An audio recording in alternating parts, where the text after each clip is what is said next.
दोस्तों, गेहूं की फसल में पहले के समय में हम कोई भी खेती करते थे तो ज़्यादा से ज़्यादा गोबर की खाद डालते थे और भरपूर मात्रा में डालते थे। उसके अलावा कुछ मात्रा में, बहुत ही कम मात्रा में यूरिया, डीएपी या फिर एसएसपी फर्टिलाइजर आदि डालते थे और गेहूं की फसल में बहुत ही अच्छी पैदावार देखने को मिलती थी। लेकिन आज के समय में गेहूं की फसल में दोस्तों गेहूं की खाद तो डालना बिल्कुल ही किसान भाई भूल चुके हैं। और ज़्यादा से ज़्यादा हम क्या डालते हैं, रासायनिक फर्टिलाइजर डालते हैं। जैसे भर भर के बैग डालते हैं, यूरिया है, डीएपी है, एसएसपी है, एनपीके। लेकिन फिर भी पैदावार घट रही है या कई तरीके की समस्याएं आ रही हैं। आज दोस्तों जो गेहूं की फसल में समस्याएं आ रही हैं, पीलापन की समस्या है, न्यूट्रिशन अपटेक नहीं हो रहा है पौधों का, आप भर भर के फर्टिलाइजर डाल रहे हैं लेकिन फिर भी कहीं ना कहीं डिफिशियंसी देखने को मिल जाती है साथियों गेहूं की फसल में। तो ये सारी समस्याएं दोस्तों रासायनिक फर्टिलाइजर्स के अत्यधिक उपयोग से आ रही हैं। जब भी हम ऑर्गेनिक फर्टिलाइजर डालेंगे तो माइक्रोबियल एक्टिविटी बढ़ेगी, टेम्परेचर मेंटेन होता है हमारा, फिर चेंज आता है, सर्दी हो या गर्मी हो फिर भी न्यूट्रिशन अपटेक पौधे कर लेते हैं साथियों, या फसलें लेकिन रासायनिक फर्टिलाइजर अपटेक करने के लिए साथियों टेम्परेचर मेंटेन होना बहुत ज़रूरी है। और अगर ज़्यादा ठंड है या फिर गर्मी है तो न्यूट्रिशन का अपटेक बिल्कुल भी नहीं हो पाता है और इसी रीज़न से गेहूं की फसल में समस्याएं देखने को मिल रही साथियों। यहाँ पर दोस्तों मैं आपको एक छोटा सा एग्जांपल जरूर बताना चाहूँगा। जैसे कि हमारे बुजुर्ग भाई बताते थे, पहले के समय में अक्टूबर में अगेती बिजाई होती थी चने की फसल की। उस समय पर अक्टूबर में ही इतनी ठंड पड़ने लग जाती थी कि सुबह सुबह ही अलाव ताप करके और हाथ सेकने होते थे जब बिजाई करने जाते थे हमारे बुजुर्ग।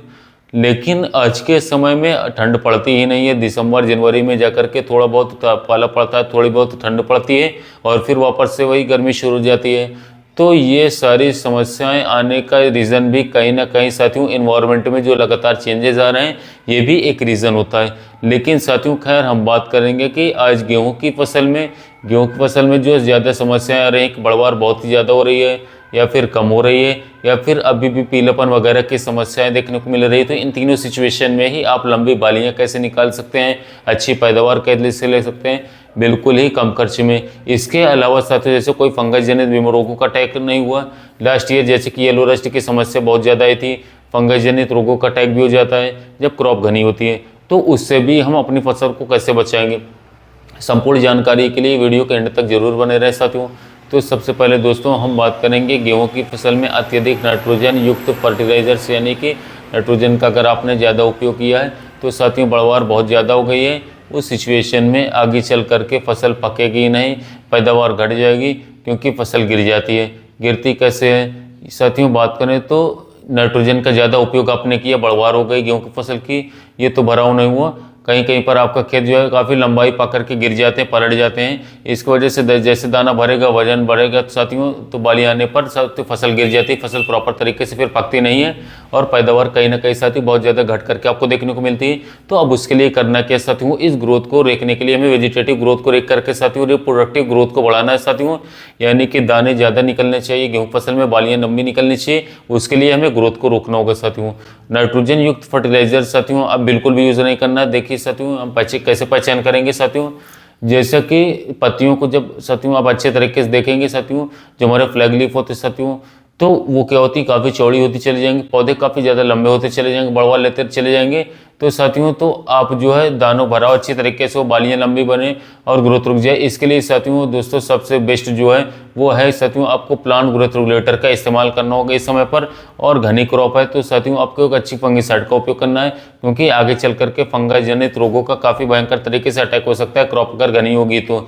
अब पीजीआर में दोस्तों आप लोगों को बेस्ट रहेगा, हर जगह आसानी से अवेलेबल होने वाला सबसे अच्छा फंगिसाइड है बासफ का लियोसिन प्लांट ग्रोथ रेगुलेटर। इसके टेक्निकल कंटेंट बात करें तो क्लोरोमेक्विट क्लोराइड 50% एसएल फॉर्मुलेशन में आता है। इसी का इस्तेमाल क्यों बता रहा हूँ दोस्तों, पहले आपको इसकी जानकारी प्रॉपर होनी चाहिए। लियोसिन कर रहा क्या साथियों कि ये प्लांट ग्रोथ रेगुलेटर है कुछ समय के लिए, ऐसा नहीं है कि पूरी क्रॉप में एंड तक ये ग्रोथ रोकेगा, कुछ समय के लिए ग्रोथ को कंट्रोल करके रखता है, वेजिटेटिव ग्रोथ को कम कर देगा और रिप्रोडक्टिव ग्रोथ की तरफ पौधे की एनर्जी को बढ़ा देता है। ये साथियों लियोसिन का कार्य होता है, इसलिए दोस्तों लियोसिन का स्प्रे किया जाता है, इस्तेमाल किया जाता है सब्जियों के स्प्रे में भी, लेकिन गेहूँ में इसका इस्तेमाल अभी किसान भाई करने लगे हैं यहाँ पर ज़्यादा बढ़वार हो जाती है। अब दोस्तों घनी क्रॉप है तो साथियों फंगस जनित रोगों को कंट्रोल करने के लिए हर जगह आसानी से अवेलेबल होने वाला फंगिसाइड है साथियों जो हमारा रोको आता है, इसका रिजल्ट बहुत अच्छा देखने को मिलता है। तो इसके साथ ही में साथियों आप बायोमाइसिन फंजीसाइड का उपयोग कर सकते हैं। रोको में थाइफेनाइड मिथाइल देखने को मिलेगा, बायोमाइसिन में कासुकामाइसिन मिलता है। एक फंगीसाइड है, एक बैक्टीसाइड है, दोनों काफ़ी फेमस है साथियों। आप साथियों इन दोनों को लेंगे। डोज के बारे में बात करें, 30 ग्राम प्रति 15 लीटर पंप रोको साथियों आपको देखने को लेने को मिलेगा। इसके अलावा बायोमाइसिन जो साथियों 30 ml प्रति 15 लीटर पंप लेना होगा। ये दोनों साथियों डोज ध्यान रखिएगा जो ये दोनों फंगीसाइड का उपयोग कर लीजिएगा। थाइफेनाइड 70% WP वाला प्लस बायोमाइसिन लेना होगा। लियोसिन की डोज लेनी साथियों 2 ml पर लीटर के हिसाब से घोल तैयार करना है। 100 लीटर पानी लग रहा है तो 200 ml लीजिए, 200 लीटर पानी लग रहा है तो 400 ml लीजिए। इस तरीके से घोल तैयार करना है साथियों। रोको फंगीसाइड का भी आप लोगों को अलग से घोल तैयार करना है साथियों, 1-2 ग्राम पर लीटर के हिसाब से साथियों घोल तैयार करना है। और बायोमाइसिन को भी अलग घोल तैयार करना है। फिर इन तीनों को अलग अलग घोल तैयार करने के बाद एक साथ मिक्स करके गेहूं की फसल में स्प्रे कर दीजिए। लंबे समय तक बहुत अच्छे रिजल्ट देखने को मिलेगा साथियों। पैदावार के लिए, अच्छी पैदावार के लिए दोस्तों ये स्प्रे आपको करना बहुत ही जरूरी हो जाता है। अगर साथियों रोको अवेलेबल नहीं है तो साथियों आप टेबुकोनोजोल जो कि बाहर का बेओनस फंगीसाइड आता है उसका उपयोग कर सकते हैं। बहुत ही शानदार फंगीसाइड है, बहुत ही अच्छे रिजल्ट है। 20 ml प्रति 15 लीटर पंप साथियों जिसमें आता है टेबुकोनोजोल 38.39% लिक्विड फॉर्मुलेशन में हमारा आता है। इसकी डोज साथियों आपको 20 ml प्रति 15 लीटर पंप लेना है साथियों। लियोसिन के साथ साथियों जब आपको स्प्रे करना होगा तो अलग अलग गोल करके फिर मिला करके स्प्रे कीजिएगा, काफी बेस्ट रिजल्ट के लिए साथियों। ये तो हो गई। सो दोस्तों फर्स्ट सिचुएशन जब बढ़वार बहुत ज्यादा है और घनी फसल है साथियों, बिल्कुल घास की तरह आपकी क्रॉप दिखाई दे रहा है साथियों, तब आप लोगों को इसको इस्तेमाल करना है। सेकंड है साथियों कि आप लोगों को नॉर्मल बढ़वार है लेकिन पैदावार आपको अच्छी चाहिए, बेस्ट चाहिए, बालियां लंबी निकलनी चाहिए, क्रॉप बिल्कुल स्वस्थ है साथियों। इस सिचुएशन में भी आप लोगों को एक स्प्रे कर देना चाहिए साथियों। वो करना है साथियों NPK 05234 को साथियों। 52% फॉस्फोरस आता है और इसके साथ साथ 34% पोटाशियम आता है। दोस्तों इसका इस्तेमाल क्यों बता रहे हैं, वही सेम सिचुएशन नॉर्मल बढ़वार में भी हमें साथियों ये अच्छे तरीके से भराव करना साथियों, ताकि आगे चल करके हमारी फसल गिरे नहीं। और फास्फोरस का आप ज़्यादा इस्तेमाल करेंगे साथियों अब इस समय पर तो साथियों अंदर दाने बन साथियों बालियों में दाने बनेंगे, साथ ही साथ पौधा मजबूत रहेगा, जड़ों का विकास इस तरीके से कैसे होगा जिससे फसल आपकी गिरेगी नहीं, पौधा अच्छी तरीके से पकेगा और अच्छे रिजल्ट मिलेगा। पोटाश इसलिए इस्तेमाल करना साथियों फसल में रोग प्रतिरोधक क्षमता बढ़ जाए साथियों, रोग लड़ने से क्षमता बढ़ जाए ताकि रोगों का अटैक नहीं हो साथियों। इसके साथ में दाने का भराव अच्छी तरीके से होना चाहिए, शाइनिंग अच्छी आनी चाहिए। इसके साथ में आपको पोटाश यूज करना है। बेस्ट NPK रहेगा हमारा NPK 05234 साथियों। मोनो पोटेशियम फॉस्फेट फर्टिलाइजर ये होता है साथियों। 1 kg 1 एकड़ में साथियों आप लोगों को स्प्रे करना है। इसके साथ में आप दोस्तों जैसे कि मैंने बताया कि बालियां बनने लग गई हैं तब आप लोगों को बोरॉन भी जरूर ले लेना है। 100 ग्राम प्रति एकड़ के हिसाब से साथियों आपको बोरॉन ले लेना है। नॉर्मल फसल में NPK 05234 प्लस बोरॉन का साथियों आप लोगों को स्प्रे कर देना है। अब दोस्तों आपकी फसल में अभी भी अगर पीलापन है, जिंक की कमी दिखाई दे रही है, फसल हल्की है साथियों और इसके साथ साथ बिल्कुल जो हरापन होना चाहिए वो साथियों नहीं दिख रहा है, तब आप लोगों को क्या करना है इस सिचुएशन में दोस्तों आप लोगों को अलग ही स्प्रे करना है साथियों। सबसे पहले तो साथियों हमारी फसल में हरापन प्रॉपर तरीके से होना जरूरी है, तभी हम अच्छी पैदावार की उम्मीद कर सकते हैं, ज़्यादा बालियां निकलेंगी साथियों। तो इसके लिए दोस्तों पहले भी मैंने एक फॉर्मूला बताया था साथियों, आज भी मैं डिस्कस कर देता हूँ साथियों शॉर्ट में। आप लोगों को लेना है दोस्तों zinc sulphate, ferrous sulphate, magnesium की कमी गेहूं की फसल में देखने को मिलती है, इसलिए मैग्नीशियम सल्फेट भी लेना है और मैग्नीज सल्फेट भी आप लोगों को ले लेना है। ये चारों लेने साथियों 500-500 ग्राम के हिसाब से। बालियां निकलने का समय हो चुका है साथियों, अब 55 से 60 दिन की क्रॉप हो चुकी है साथियों, तो आप लोगों को साथ में बोरॉन भी ले लेना है। बोरॉन भी दोस्तों 200 ग्राम तक लेना है साथियों, चाहे NPK के साथ लो चाहे इस फॉर्मूले में आप यूज़ करो आसानी से। गेहूँ में सफिशिएंट मात्रा इतनी होती है साथियों।